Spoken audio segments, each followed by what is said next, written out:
Número 1. La mujer invisible. La leyenda de la mujer invisible, de Londres, en los años 50, es uno de esos misterios fascinantes que emergieron durante y después de la Segunda Guerra Mundial. En plena época de bombardeos sobre la capital británica, cuando la ciudad estaba en un estado constante de miedo y paranoia, surgieron rumores de una mujer misteriosa, que parecía escapar milagrosamente de los ataques aéreos alemanes y que, de algún modo, lograba pasar desapercibida en momentos de caos, como si literalmente fuera invisible. Esta historia, que mezcla elementos de heroísmo y lo paranormal, se convirtió en parte del folclore urbano de Londres y dejó una profunda impresión en la imaginación colectiva. Durante los años de la Segunda Guerra Mundial, a partir de 1940, la ciudad de Londres fue atacada de manera constante en lo que se conoce como el Blitz, una campaña de bombardeos nocturnos lanzados por la Alemania nazi contra el Reino Unido. Estos ataques dejaron miles de muertos y a gran parte de la ciudad en ruinas. En medio de esta devastación, los ciudadanos de Londres vivían en un estado de constante alerta. Las sirenas antiaéreas, los refugios subterráneos, y la organización para responder a los bombardeos se convirtieron en parte de la vida cotidiana. Sin embargo, este ambiente de desesperación también llevó al surgimiento de una serie de historias y leyendas urbanas. La gente comenzaba a hablar de figuras misteriosas, que aparecían en momentos críticos, como personajes heroicos o sobrenaturales, que ayudaban en las situaciones más peligrosas. Entre estos relatos, destacaba la historia de una mujer que, supuestamente, escapaba de los ataques aéreos, sin ser vista y sin sufrir daño alguno. A pesar de las condiciones extremas y del peligro constante, esta mujer parecía lograr lo imposible, evitar las bombas sin sufrir una sola herida. Las primeras historias sobre la mujer invisible comenzaron a circular alrededor de 1940 y 1941, en plena campaña del Blitz. Según algunos testigos, la mujer aparecía en áreas que acababan de ser bombardeadas, a menudo, en lugares donde otros habían resultado heridos o habían perecido. En varios relatos, los sobrevivientes afirmaban haberla visto caminando entre los escombros, intacta y en completo silencio. Su presencia era descrita como extraña, ya que nunca parecía necesitar ayuda, y parecía salir ilesa de las zonas más devastadas, como si las bombas no tuvieran efecto sobre ella. Los informes sobre esta mujer no eran del todo claros, pero quienes aseguraban haberla visto la describían de una manera muy similar. La mujer era descrita como de estatura media, con ropa modesta y de color oscuro, algo común en esos años debido a las restricciones de guerra. Sin embargo, nadie podía recordar detalles específicos sobre su rostro. En las pocas ocasiones en que alguien notó su presencia, dijeron que caminaba con calma, como si no estuviera en medio de una zona de guerra. Su comportamiento parecía no coincidir con el pánico y el caos que reinaban en esos momentos. Los testigos señalaron que la mujer no hablaba y no interactuaba con nadie. Era como si estuviera en su propio mundo, caminando entre los escombros, sin prestar atención a su alrededor. Estos elementos llevaron a muchos a pensar que se trataba de un fantasma, o de una especie de figura sobrenatural, ya que, en una época de tanto peligro, parecía imposible que alguien pudiera moverse entre los bombardeos, sin ser herido, o al menos mostrar algún signo de miedo. Con el paso de los años, y a medida que las historias se propagaban, los relatos sobre la mujer invisible comenzaron a tomar diferentes formas. En algunos casos, personas afirmaban haber sido salvadas por la mujer, que supuestamente aparecía en sus hogares o en refugios, justo antes de los bombardeos para advertirles que se protegieran. Algunos decían que, al escuchar sus instrucciones y moverse a un lugar seguro, lograban evitar las zonas de impacto. Estos relatos comenzaron a darle a la figura un aire de ángel guardián, y algunas personas pensaban que era una manifestación de alguien que había muerto en un bombardeo, y que regresaba para salvar a otros. En otros testimonios, se afirmaba que la mujer desaparecía y reaparecía de manera inexplicable. Se decía que podía pasar de una calle a otra sin ser vista, y que al buscarla, simplemente ya no estaba. Estos relatos crearon una atmósfera de misterio a su alrededor, y muchos se referían a ella como la mujer que escapaba de las bombas. La gente comenzó a temer, pero también a admirar, a esta figura, y su historia se difundió a través de rumores, periódicos locales y conversaciones en los refugios antiaéreos. Aunque la mayoría de las historias sobre la mujer invisible se basaban en rumores y testimonios no verificados, algunos intentaron investigar más a fondo. Se plantearon varias teorías que intentaban dar sentido a este fenómeno, aunque todas carecían de pruebas concluyentes. Una de las teorías más discutidas fue que la mujer era una persona común, con una increíble habilidad para sobrevivir en situaciones extremas. Quizás, se pensaba, había aprendido a moverse en medio de los escombros y sabía dónde refugiarse para evitar el impacto de las bombas. Esta teoría, aunque racional, no explicaba la naturaleza inexplicable de sus apariciones y desapariciones, ni la manera en que muchos afirmaban que pasaba desapercibida. Otra hipótesis popular fue la idea de que esta mujer poseía alguna capacidad especial que le permitía ser invisible o casi imperceptible.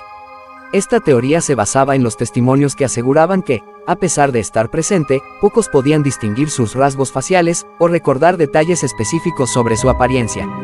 Los proponentes de esta teoría creían que la mujer tal vez utilizaba técnicas de camuflaje o que su invisibilidad era un fenómeno inexplicable, posiblemente paranormal. Una explicación sobrenatural sostenía que la mujer era en realidad una especie de espíritu protector o un fantasma que aparecía para proteger a los civiles. Los creyentes en lo paranormal pensaban que esta figura podía ser el espíritu de una persona que había muerto durante un bombardeo anterior y que, de alguna manera, su presencia persistía en los lugares de peligro para ayudar a los vivos. En la cultura popular, este tipo de figura es común en contextos de guerra y tragedia, donde se cree que ciertas almas permanecen en la tierra, con la misión de guiar o proteger a otros. Con el fin de la guerra y la reconstrucción de Londres, las historias sobre la mujer invisible comenzaron a disminuir. A medida que la ciudad recuperaba la normalidad, las personas dejaban atrás el trauma de los bombardeos y se centraban en reconstruir sus vidas. Sin embargo, la leyenda de la mujer invisible permaneció en la memoria colectiva de aquellos que vivieron el Blitz y se convirtió en parte del folclore urbano de Londres. En los años posteriores, especialmente en la década de 1950, los periodistas y autores comenzaron a rescatar estas historias, y la mujer invisible pasó a ser un personaje mítico, que representaba el misterio y el horror de la guerra. Número 2. La silla de la muerte. Es uno de los relatos de objetos malditos más fascinantes y oscuros de Inglaterra. La leyenda narra que esta silla, propiedad de un hombre, condenado por asesinato en el siglo XVIII, llamado Bosby, ha cobrado la vida de numerosas personas a lo largo de los años, supuestamente, malditas por el espíritu del propio Bosby, quien dejó una amenaza contra cualquiera que se atreviera a sentarse en ella.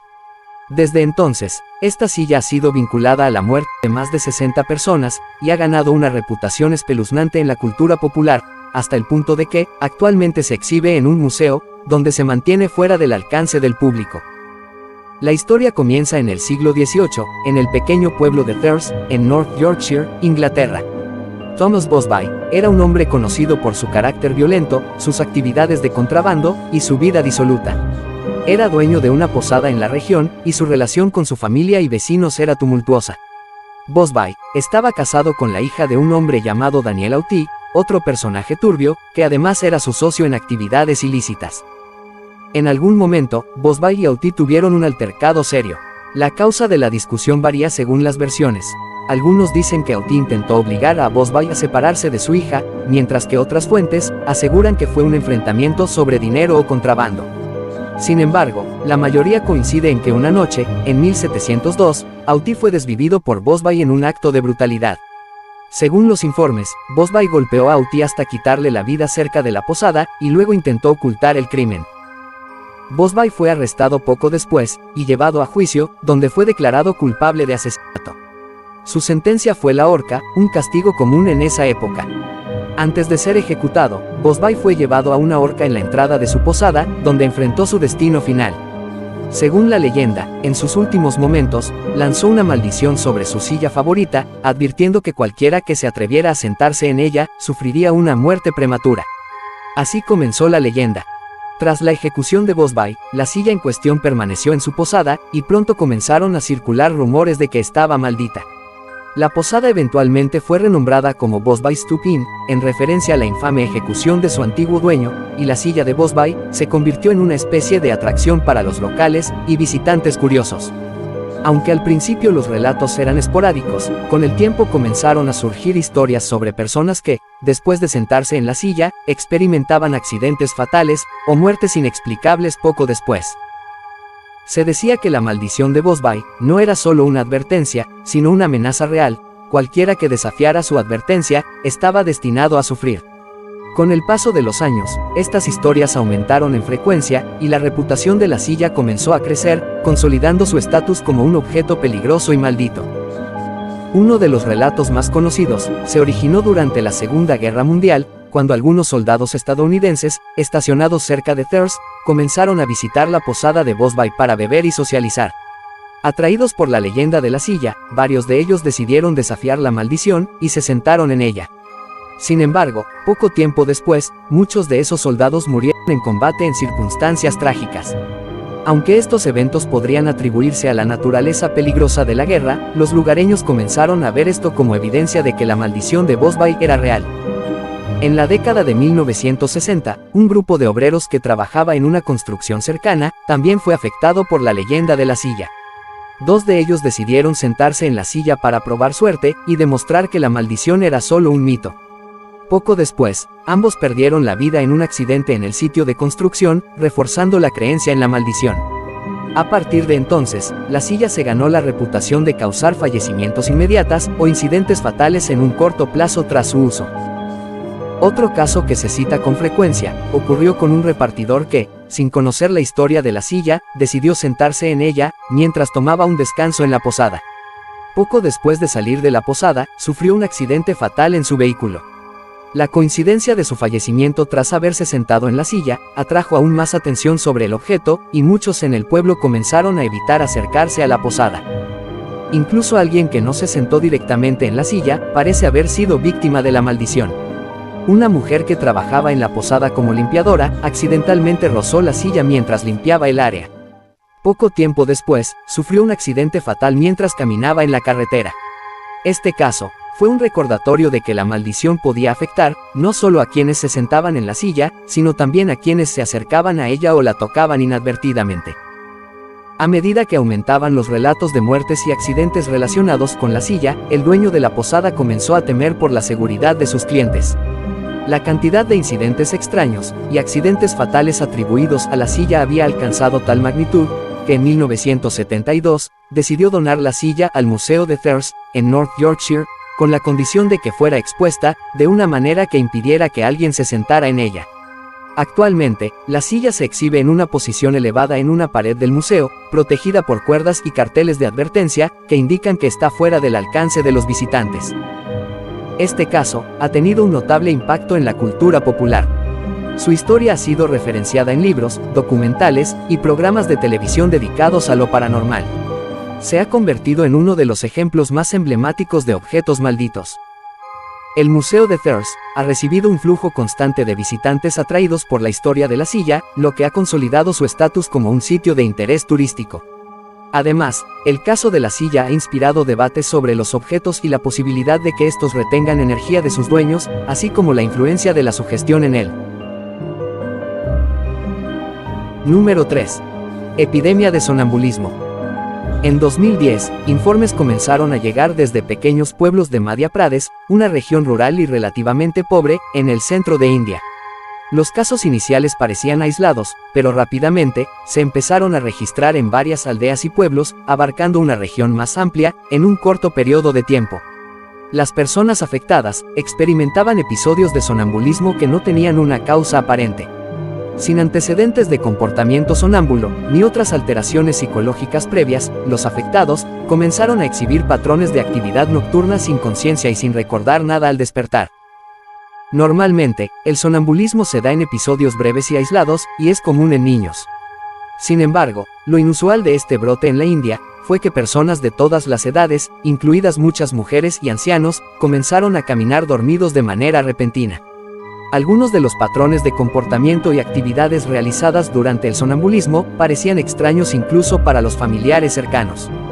Las personas caminaban sin rumbo, algunas incluso salían de sus casas, y en algunos casos, se encontraron en lugares insólitos al amanecer, como en campos lejanos o a la orilla de ríos.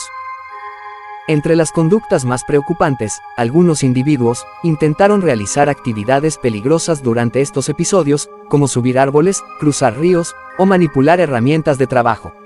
Los vecinos y familiares comenzaron a sentirse inquietos, tanto por el riesgo físico de estos actos, como por la falta de explicación para el fenómeno. A medida que más casos emergían, el fenómeno se convirtió en un tema de alarma. Los habitantes de los pueblos lo percibieron como una especie de maldición o una manifestación de espíritus, ya que no lograban entender por qué tantas personas parecían perder el control de sus cuerpos mientras dormían. En una región en la que las prácticas religiosas y supersticiones todavía tienen un papel fuerte en la cultura, comenzaron a surgir diversas explicaciones místicas y sobrenaturales. Los rumores sobre posesiones y castigos espirituales llevaron a rituales religiosos y prácticas de protección nocturnas para intentar frenar los brotes. Los líderes comunitarios, en un intento de calmar los temores, pidieron a las familias que tomaran precauciones adicionales al irse a dormir. Muchas personas empezaron a amarrarse a sus camas o bloquear puertas y ventanas para evitar que los afectados salieran de las casas. La situación provocó un ambiente de ansiedad colectiva en varias aldeas, y algunos individuos, particularmente los niños, comenzaron a tener miedo de dormir, por temor a despertar sonámbulos y hacer algo peligroso. Ante la falta de respuestas locales, algunas instituciones de salud y médicos especialistas decidieron investigar el fenómeno. Sin embargo, los estudios en áreas rurales de India se vieron obstaculizados por la falta de infraestructuras, además de que los habitantes eran reticentes a ser observados o a someterse a estudios debido a la desconfianza hacia los forasteros. Los médicos lograron evaluar a un pequeño número de casos y encontraron un patrón similar de deprivación de sueño y altos niveles de ansiedad entre los afectados, posiblemente desencadenados por el estrés relacionado con las condiciones de vida en la región. Esto incluyó jornadas de trabajo prolongadas, una dieta deficiente y la falta de un sueño reparador, debido a condiciones climáticas adversas. Sin embargo, estas observaciones no explicaban por completo por qué este brote de sonambulismo había ocurrido de forma tan repentina y en tantas personas simultáneamente. Los científicos también investigaron la posible influencia de factores ambientales o intoxicaciones accidentales, como la exposición a pesticidas o contaminantes en el agua potable. En India, el uso de productos químicos en la agricultura es común, y la falta de regulación puede llevar a un uso excesivo de sustancias tóxicas. Hubo investigaciones preliminares que sugirieron que ciertos pesticidas o sustancias químicas podrían estar afectando el sistema nervioso de los residentes, facilitando episodios de sonambulismo. Sin embargo, no se encontró evidencia concluyente. Una teoría propuesta fue el efecto nocebo, que sugiere que los temores y la ansiedad de la comunidad podrían haber contribuido a una respuesta psicógena colectiva. En otras palabras, al escuchar sobre casos de sonambulismo en personas cercanas, los habitantes comenzaron a desarrollar miedo a que les ocurriera algo similar, lo que podría haber facilitado que algunos cayeran en episodios de sonambulismo, inducido por su gestión. La psicosis colectiva es un fenómeno documentado en el que, bajo ciertas circunstancias, las personas comienzan a manifestar síntomas o comportamientos similares en respuesta a una ansiedad generalizada. La epidemia de sonambulismo en India plantea preguntas sobre cómo factores ambientales, psicológicos y socioculturales pueden combinarse de manera compleja y desencadenar fenómenos inexplicables. Es un recordatorio de cómo la ciencia aún tiene mucho por descubrir en cuanto a la relación entre el cuerpo humano, el entorno y la mente colectiva. Casos como estos destacan la importancia de investigar y documentar los fenómenos de salud mental en contextos rurales y culturalmente diversos, para comprender cómo diferentes comunidades pueden interpretar y reaccionar ante situaciones inusuales.